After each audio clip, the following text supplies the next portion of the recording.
ডিসেম্বরের এক নিস্তেজ সকালে ঢাকার আকাশে সূর্য উঠেছিল বিবর্ণ আলো নিয়ে। ঠান্ডা বাতাস শহরের বুকে কাঁপন তুললেও সেই কাঁপনের কারণ ছিল শীত নয়, বরং এক অপেক্ষা আর গর্বের উত্তেজনা। বিমানবন্দরের দিকে মানুষের ঢল নেমেছিল, সড়ক যেন পরিণত হয়েছিল মানুষের নদীতে। প্রত্যেকের মুখে একটাই নাম, হাদি।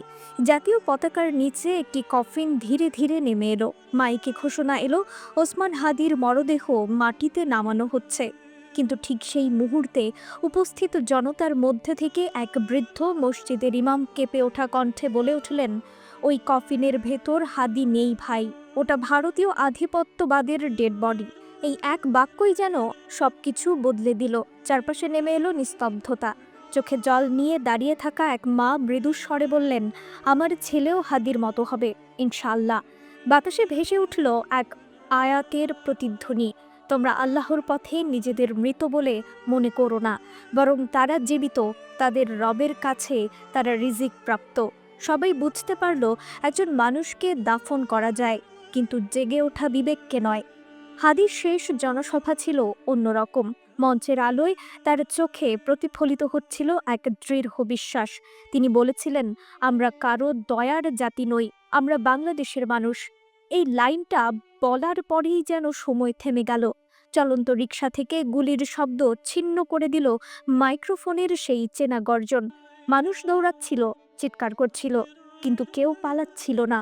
এক তরুণ ছেলে মাথায় রক্ত নিয়ে চিৎকার করল, ভাই, হাদিকে মারছে। কিন্তু সে জানতো না হাদিকে মারা সম্ভব নয়। সে গুলির শব্দে মরে গেছে, ভয় মরে গেছে, দাসত্ব মরে গেছে, আর জেগে উঠেছে এক জাতি যারা আর কারো দাস থাকবে না। সেদিন থেকেই শুরু হয়েছিল বাংলাদেশে এক নতুন সময়, যেখানে শত্রু দৃশ্যমান নয়, অনুভবযোগ্য। যেখানে গুলির চেয়ে ভয়ঙ্কর হয়ে উঠল এক শব্দ, আত্মমর্যাদা। যেদিন হাদির মরদেহ ফিরল, বিমানবন্দরের পাশের মাঠে জড়ো হয়েছিল লাখো মানুষ। হাতে জাতীয় পতাকা, চোখে জল, কিন্তু সেই জল ছিল দুর্বলতার নয়, প্রতিজ্ঞার। এক তরুণী কাঁদতে কাঁদতে বলছিল, ওর কফিনে হাদি নেই, আমাদের আত্মা আছে। একজন বৃদ্ধ মুক্তিযোদ্ধা ঘোষণা করলেন, ওই কফিনে শুয়ে আছে ভারতের আধিপত্যবাদ, যে শাসন 50 বছর ধরে আমাদের বুকের উপর বসেছিল। চারিদিকের দেয়ালে ব্যানারে লেখা হয়েছিল, একজন মানুষকে মারা যায় কিন্তু এক জাতিকে না। সেই কফিন বাংলাদেশের প্রতিটি রাস্তায় বার্তা পাঠালো, ভয়কে হত্যা করা গেছে, দাসত্বকে দাফন করা গেছে, আর সেই কফিনই হয়ে উঠল আধিপত্যবাদের কবর। এই আত্মজাগরণের অনুসরণ ছড়িয়ে পড়ল বিশ্বজুড়ে। দিল্লির থিঙ্ক ট্যাঙ্কগুলোতে ঘটতে লাগলো নতুন রিপোর্ট। এক ভারতীয় সংবাদপত্রে লেখা হলো, ওসমান হাদির death destabilise India's eastern border. তুরস্কের ডেইলি সাবাহ লিখল, বাংলাদেশ নিউ কিং হজ religious moral and geopolitical road. বিবিসির এক বিশ্লেষক মন্তব্য করলেন, Bangladesh rediscovering identity, and that identity no longer needs India's approval. চীন ও মালয়েশিয়ার পররাষ্ট্র মন্ত্রণালয় বিবৃতি দিল, বাংলাদেশের জনগণের আত্মমর্যাদা আমাদের অনুপ্রেরণা। হাদির নাম আর শুধু এক ব্যক্তি নয়, হয়ে উঠল এক রাষ্ট্রীয় প্রতিরোধের প্রতীক।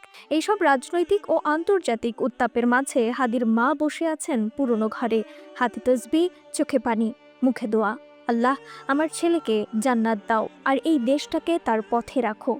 তিনি পড়ছেন সেই আয়াত যা এখন বাংলাদেশের প্রতিটি মায়ের কণ্ঠে ধ্বনিত হচ্ছিল। ডিসেম্বরের রাতগুলোতে ঢাকা যেন এক অদৃশ্য মোমবাতির শহরে পরিণত হলো। প্রতিটি জানালায় জ্বলছিল ছোট আলো, প্রতিটি দেয়ালে লেখা হলো এক নাম, হাদি। বুড়িগঙ্গার তীরে একজন বৃদ্ধ বললেন, ওরা ভেবেছিল একজনকে মেরে দেশটা ভেঙে দেবে, কিন্তু এখন দেশটাই হাদি হয়ে গেছে। হাদির প্রিয়তমা স্ত্রী, যিনি শোকে স্তব্ধ হলেও বিপ্লবীর সহধর্মিণী হওয়ার জন্য সবসময় গর্বিত, জানালা খুলে তাকিয়েছিলেন আকাশের দিকে। সেখানে একটি ধূমকেতু দেখতে পেলেন। তিনি ধীরে বললেন, একজন মানুষকে দাফন করা যায়, কিন্তু এক জাতির বিবেককে নয়। হাদি চলে যায়নি, হাদি এখন বাংলাদেশ।